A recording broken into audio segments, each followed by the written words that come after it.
Here we go. Time for some more Watch Dogs gameplay action on the PlayStation 4. So here we got online contracts. So I'm assuming, as you can see, join failed. So this is somehow tied up to an online component, but you don't have to. I could get through it anyway.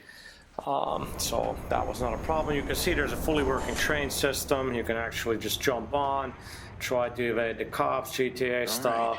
So need a car, great track, Nas, or Nas that is, one mic, great song. I might actually listen to it. So Aiden does talk to himself. I gotta say his voice is pretty boring. It's just, yeah, just not a lot of life there.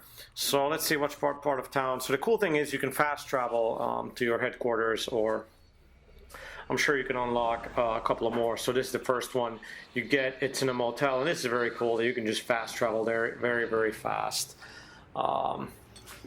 Let's get our eyes used to the darkness in here. There we go. You can switch your wardrobe. I can go and show that off to you. You want that? Okay, you want it. Okay, here we go. Come on, load it up. So I got nothing else but this outfit, unfortunately, so I can't show you anything different. There's a couple of tapes that you can hack here to get some audio logs that you can, of course, then go into the interface and listen some more. You can rest, which moves the day forward, you know, GTA style again.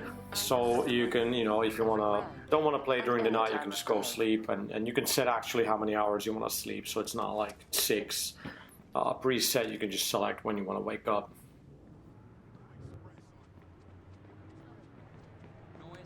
So I think we can jump down here. Now you don't, if you jump down from relatively high up, you will die immediately. So let me check into the hotel here. So it's not that forgiving. So if you would jump up, like you can see there, top left, if I would jump down from the roof, I'd die, and then it's actually a relatively long load to get back into the game. So like I mentioned in my previous Watch Dogs video, you can check into hotspots, you can leave stuff there, get stuff if other people have left. And quite a few people obviously have gotten the game days ago. I'm recording this just about like 10 hours prior to the launch, I guess. Well, actually in most of Europe the game is actually available at this point. So running down the streets, you can get a little bit of a feel for the open world. I think the game is set in Chicago, right? So here's a random crime that I found. The nice thing is you can immediately set a waypoint by pressing D-pad down, and I noticed a nice fast-looking car. So let's grab that. But of course, I gotta be checking in, right? I mean, it's annoying when these real-world things seep into games right now. You have to check in. And why the fuck do I even use Foursquare? Why? Because life has been gamified. That's why. Like, you have to. It's like when you have to collect everything in games. Like in real life, you have to check in somewhere. Alright, so you can see how the navigation is made pretty easy by the fact that you can have that blue arrow running on top of the road, showing you where you should go. The car handling is, I don't know, acquired taste, I guess would say. I messed this mission up somehow, actually, so let me see it here on the replay. So, there's that guy I think I was supposed to follow, but then of course I'm like tracking these other guys, so I start scanning them, and then I lose track of my real mission, which is kind of what happened in Assassin's Creed 4, right? You'd be on the sea, and oh, there's an island I gotta go. There's like another place I gotta find a treasure box. Well, his income's not very high. Now we can get his 1,020 bucks from the ATM. So somehow, I don't know, I messed up the mission here. But let's scan these people. Are they suspect or not? And then there we got like a component. Pretty easy. So the car handling, like for me, like the car handling in GTA 5. Was absolutely amazing, even though the car physics were written by another guy that used to do them before. I love the car handling in GTA 5. I don't think any other open world game has car handling which is as good. I understand it's an, you know, acquired taste, but definitely let me know how you feel about that in the comments. Like for me, I love the car handling in GTA 5. I didn't like it that much in 4, but I loved it in 5. And here it's definitely it's more of a means to an end. Like whenever I got into a car in this game, I'm like, okay, I'm just gonna drive from A to B, and that's it. It's not like I was really getting that much enjoyment out of it. Of course, there's tons of different cars in this game, and they all handle a little bit differently. So you know, there's little differences, like they talk about in Pulp Fiction. Go watch that movie, kids. It's a very, very good movie. There's a store here. You can buy stuff. Oh man, squandered family fortune. That sucks. So I buy some meds off this friendly looking fella, Ross Monson.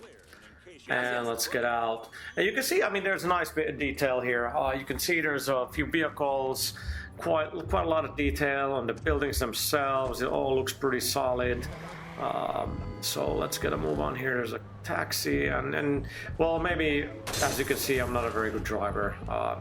It's funny how, you know, people, they watch these videos and they're like, why can't that dude fucking play?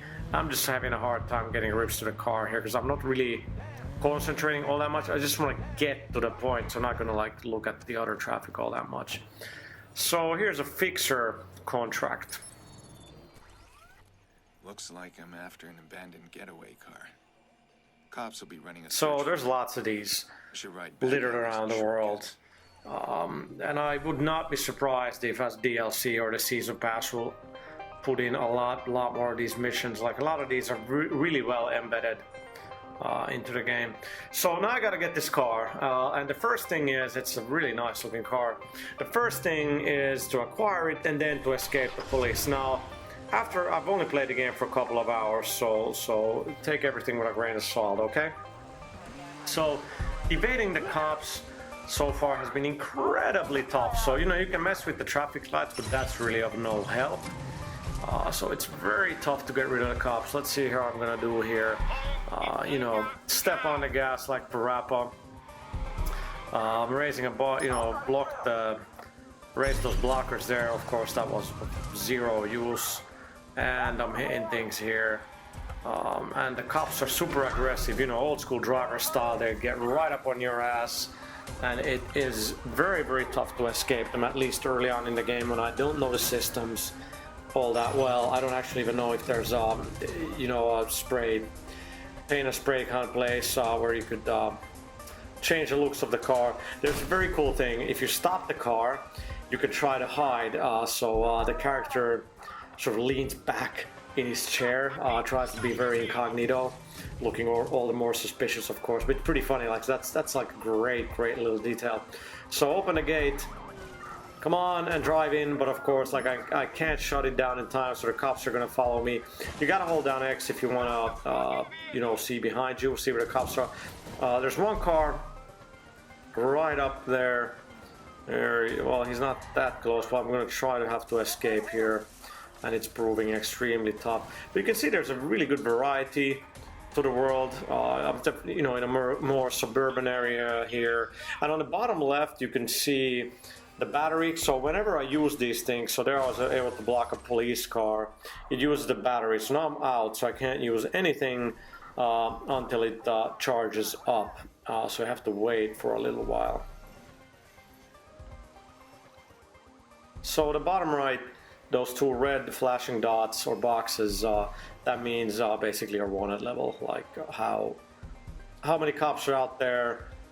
Is the chopper after you or not? All right, so we've escaped the police, so we still gotta get rid of the or get out of the circle area, as you know. So we're gonna get out of that, and then the trick is to take the car to the location that you're supposed to take it. But that's also very tough because suddenly there's a lot of police looking for the car. So you can see I gotta get out of these green circles on the map very fast. So I have to take the back roads. Now I gotta find, like, where the hell am I supposed to go? Not there, not there. There we go. So it's pretty far, and I'm being caught. You can see 70%, 80%. And I think the cops are going to be out. I should have taken a right there and there. See, there I am. Now I'm like screaming while I was recording this, like, God damn it, now the police are after me. So again, I'm going to gun it. You know how we do in open world games. Get on the highway and get onto the oncoming oncoming traffic right, because you hope that the cops are going to hit the cars and that you're able to escape that way. But now the chopper is also like three stars, I guess. So the chopper is after me, so that makes it very, very tough.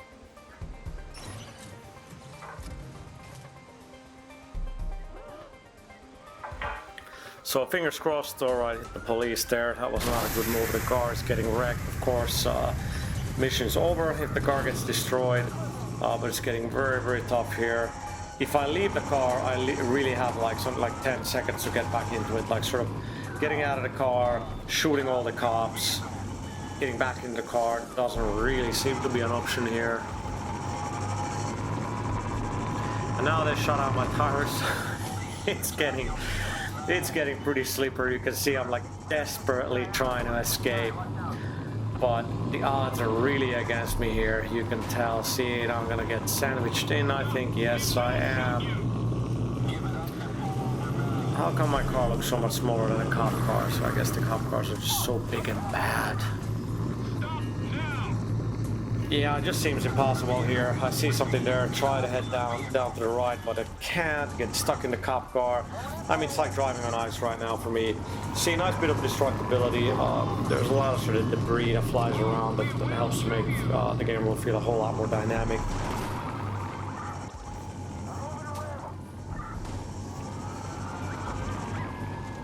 So yeah, this is pretty pathetic gameplay, but you know, I gotta show the good as well as the bad, right? So the police are shooting at me, car is completely fucked. There's the blockers. I'm gonna turn and try to raise them back up, but I can't since I'm out of the battery, and I'm pretty close to being caught. Cops are all over me. You can see the cars just no good. So what else is there to do but, you know, get out of the car, try to shoot it out, you know, take down some officers, I guess, even though it's really frowned upon. You shouldn't do it in real life, of course. So let's show a little bit of the cover system.